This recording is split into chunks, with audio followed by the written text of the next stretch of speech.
நாளைக்கு ஒரே ஒரு நாள் தான் இருக்கு. அதுக்குள்ள 25 லட்சம் ரூபாய்க்கு நான் எங்க போவேன்? கொடுக்கலன்னா அவன் கன்ஃபார்மா கோர்ட்ல கேஸ் போட்டுருவேன்னு மிரட்டுறான்.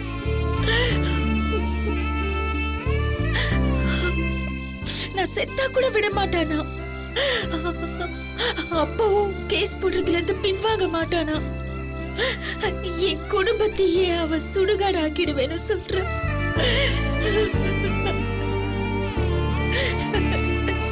பவித்ரா, இப்ப என்ன பண்றது, ஏது பண்றதுன்னு எனக்கு ஒண்ணுமே புரியல. சரி லக்ஷ்மி, வீட்டுல வாசு ஏதாவது பணம் வச்சிருக்காரா? ஆமா, யாருக்கும் கொடுக்கறதுக்காக பீரோல கொஞ்சம் பணம் வச்சிருக்காரு. கொஞ்சம் பணம்னா எவ்வளவு இருக்கும்? இருக்கும், ஒரு 25-30 லட்சம் ரூபாய் இருக்கும். ஏன் கேக்குற? இல்ல, இப்போ மானத்தை காப்பாத்துறதுக்கு நமக்கு வேற சோர்ஸே இல்ல. பேசாம வாசுவுக்கு தெரியாம அந்த பணத்தை எடுத்து ராமலிங்கத்துக்கிட்ட கொடுத்துடலாம். ஐயோ பவித்ரா, வேணாம், தயவு செஞ்சு நீ இப்படி யோசிக்க கூட செய்யாது. அந்த பொறுக்கியோட மிரட்டலுக்கு பயந்து சொந்த வீட்லயே நான் என் புருஷனுக்கு தெரியாம என் நகையெல்லாம் திருடி இருக்கேன்.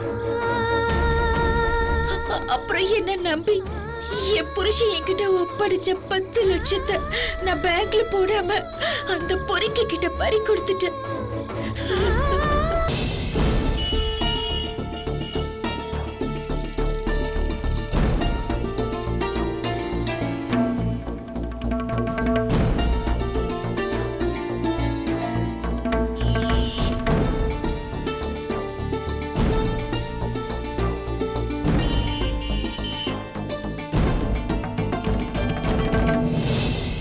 பவித்ரா, எனக்கு என்னமோ இந்த யோசனை சரியா படல.